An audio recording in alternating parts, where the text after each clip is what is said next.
What's going on, guys? Back at it again with another video. So, in today's video, this is my video. So, this was the video that I talked about in the June update video.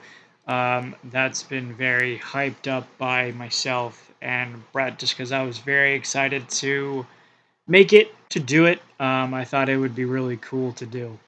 Pretty much what I'm going to be doing here is I'm going to dive deep into Owl City's discography, not from a ranking perspective, like I did with the ranking every Owl City video, but I'm going to be going at it from a sound perspective.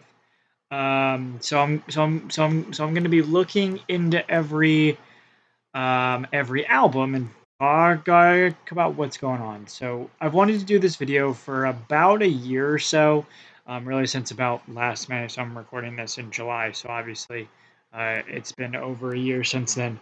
I thought of the idea for wanting to do something a little bit different from our normal scheduled programming, with like artist rankings and album rankings and things like that, with more of a deep dive into Owl City as an artist. So seeing how Adam Young's music, so he's the lead singer of Owl City, has evolved throughout the years and created some incredible music over the last 18 years. I'm going to go through album by album, which there are 7 of, and I'm going to explain how the music works, sound wise, what my favorites are of the album, and like at the end, I'll break down how the music production, vocals, etc., have changed throughout the years. As one of my favorite artists, giving Owl City more of a larger dive is something that brings me obviously some nostalgia, happiness, hopefully some cool insights for all of you. If you're interested in more of a deep deep look at each song individually, please check out my ranking every Owl City song video, for my comments where I put each or like put songs that I talk about in this discography. But without like any other further ado, let's start off with the first album.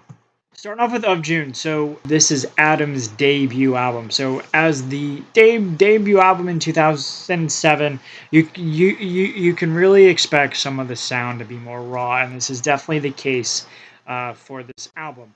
There are heavy effects on Adam's vocals, with loud synthesizers as the primary instrument slash sound behind the vocals. So when I first listened to this album for the first time, since I heard Ocean Eyes, which is his third project, which I'll get into later, this sounds completely different from that. Take the opening album sounds into account, but the production obviously improves throughout the years.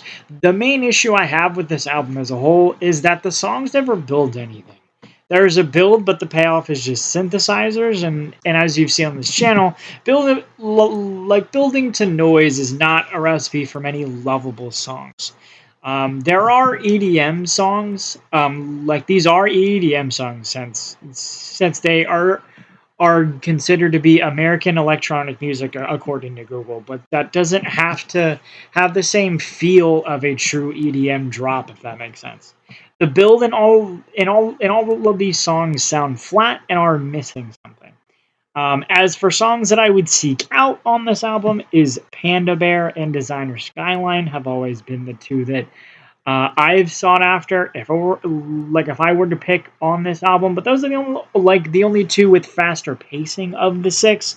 Hello Seattle would later be re-recorded on Ocean Eye, so I'll be talking about that song during that album. That's why it's 6 and not 7. But that's ending in of June. And as we go on to his second project, so this is Maybe I'm Dreaming. So this is the second album released in 2008 and had less of a raw tone on it, which does sound better. I think I like how there's more emphasis on Adam's voice and less on the effects, which were on the last album. This album was the start of which he would later create an entire album of longer songs. Just on the Wing, and like in the Saltwater Room being 502, and 445 in length specifically. So 7 of the 12 songs on the album were at least 4 minutes long. The later album Coco Moon, which is the album that I was talking about earlier, which is his latest project, has 12 songs being 5 minutes long, and I will talk about more on that song when I get to it. Try the album when I get to it. As for this album, Adam starts using different instruments as well, which is interesting because he's using a violin on the Wing and an acoustic guitar in Rainbow Veins. I think the building to synthesizer problem rears its ugly head again on this album as well. Adam using synthesizers to transition to the following verse does get old quite quickly, and this unfortunately is the case with most of the album. This album, like the last one, did not have very many that I latched onto, especially since they were longer and not very and not doing much in the speed department. Which with songs like Technicolor Phase, especially being 90% synthesizer, there is little to keep my attention with just listening to sounds for 4 minutes. Of the ones that I would actually listen to on the album are definitely Rainbow Veins, Dear Vienna, Super Honeymoon, and West Coast Friendship. So there are some positives of this album, but I would say that it's definitely not one of his better ones. Getting on to the main project. This is the album that everyone knows him for. This is my favorite album by him. And if you look at a lot of ranking every Alice City album, this is the top for a multitude of reasons. So this is my favorite Alice City album, and it is contention for one of my favorite albums of all time. I think the transition from the first 2 albums to this album is night and day. From a vocal perspective, you can clearly hear Adam's vocals throughout the entire the entire album. Excuse me. There are some parts of a few songs that have effects on it, but for the most part, this is the most pure vocals I've definitely heard so far. The production from an instrumental perspective, your guitars, bass, drums, etc., and the synthesized piano themselves sound much clearer. The album starts off on the right foot with some louder, heavier synthesized piano and Caved In. Definitely has one of my favorite lines in the whole discography to start out the album. In Please take a long, hard look through your textbooks and some history is an incredible line from a double meaning perspective. You can view it as someone leaving their ex partner or in a literal sense of just being in your textbook. A contrast from the last album that most of the songs, which I looked at the deluxe version of this song, of this album, only having 3 out of 15 songs are 4+ minutes long, which is a nice change. There are 2 love songs on this album, but they have very different sounds. Bird and the Worm, which is extremely happy and upbeat, whereas If Your Heart Was a House, which is a very wedding-esque style slow ballad. The interesting thing about the album is there are several re-releases or kind of re-records from the prior 2 albums in Hello Seattle, On the Wing, and the Saltwater Room. Listening to both versions, the difference is really astounding of what better quality production wise does to the song. For a long time, Hello Seattle for a long time was my favorite Alice City song. Yes, coming from a guy that isn't a massive fan of the first 2 albums.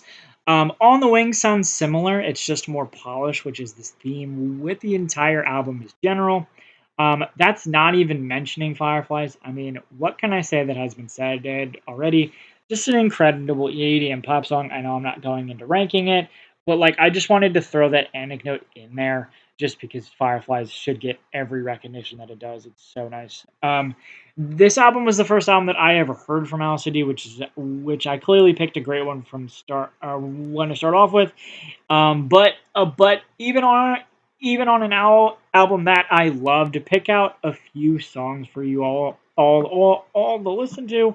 Hot Air Balloon, Fireflies, obviously, and Sunburn are probably my three favorite. Adam did make a deluxe version with four songs and a remix of Hello Seattle, and all four of those songs are definitely worth listening to. So I would say, from a sound perspective, this is just um, a a more polished version of the first two albums. So as we go on to All Things Bright and Beautiful, so even though Ocean Eyes is my favorite album by Owl City, I think this is the album that I was looking forward to most to talk about. This album sounds extremely different compared to most of the other ones. It's more of a nature sounding album using some birds chirping, leaves falling. The lyrics are more visually appealing in the sense that you can actually like see what's going on. The album really grew on me at first since it was one of my friend's favorite albums, and I never really understood why until I gave it a proper listen. In the Real World's hook is like that's the first song that the album starts off with. Is reality is a lovely place, but I wouldn't want to live there. Based on the rest of the lyrics in the song, it's easy like it's easy to see why. The leaves are kind of falling away. Everything's kind of scary outside. Um, there is some symmetry from songs in the album, and like in the last album, being very happy and overall faster paced. The lone love song on the album, "Honey and the Bee," is a really pretty ballad, which with just an acoustic guitar with a synthesized drum behind it. Brianne Duran, who is the sax and vocalist in the song, does some back and vocals on Ocean Eyes as well. Has some really nice chemistry with Adam. I think the description, think the best description of this album from a song perspective has to be Plant Life, in the sense that I wish plant life could grow all around me so I wouldn't be so dead anymore. The line bringing up the next line bringing up a bear in Adam's den, using the same synthesizers but other instruments like horns and Plant Life. Some of my recommendations would be Honey and the Bee, Plant Life, and Alligator Sky without Sean Christopher. I know I'm not ranking these albums, but this has to be my least favorite album just because it's just kind of bleh to me. And that's the Midsummer Station. So before I get into the sound, in my opinion, for a long time, this was just the album with Good Time on it. Nothing really stuck out to me from a sound or even a song perspective. Going through the songs from my ranking video and this video as well, this has more of an up of June sound with some better production of it. Songs like Shooting Star and Embers definitely have an upbeat vibe to them. I would definitely say more with Shooting Star though. Adam almost made the same song twice in Speed of Love and I'm Coming After You. I swear, listen to both of those songs and they sound exactly the same. And there isn't much variety with the album either. There aren't any songs on this album that really wow me anyway. It really sounds like I'm shitting on it, and I don't mean to. I just think it's really bland as an album as a whole. I will say though, a good time is fantastic and should definitely get all of the praise. A few other songs that I enjoy are Dementia, Silhouette, and Metropolis. Number six. So this is the next kind of the last three albums really are kind of interesting because each of them have a gapping in between the two, or like between all three of them. So after Adam's 3 year hiatus from music, he came back with an interesting album. He did a commentary album, which you guys should definitely listen to. It's really cool. So like throughout each song, he talks about the recording process and what his inspirations were for making each song. So definitely listen to that for more detail on each specific song. So the reason why he took so long to release anything, especially this album, was he found religion during the 3 year gap and finally felt comfortable releasing an album with more religious undertones. Throughout a few songs such as My Everything, Can't Live Without You, and and Not Alone, you can definitely hear some of that. Which coincidentally, two out of those three songs are slower. Oh My Everything and You're Not Alone sound especially really preachy to me, which I'm not a huge fan of personally. But religious songs can't have a place in music if done really well. I think My Everything was done way better than the other two. It was also really cool to see different artists in the album as well, such as Aloe Black, Jake Owen, Sarah Russell, and Britt Nicole. I think each person adds a much needed feature in their respective songs.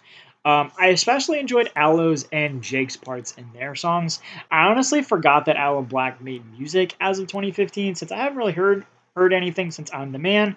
And it was a really well done pop song. The song that really caught my eye was Back Home with Jake Owen. I'm a huge country fan, as you guys know on this channel.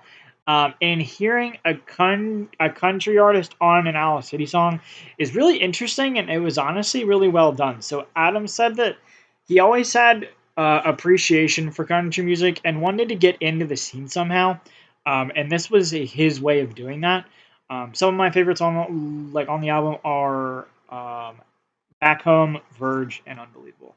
We have another hiatus here. So this one was another 3 years. So his next project, Cinematic. So with an album name like Cinematic, I was expecting this album to tell a story from start to finish with the album.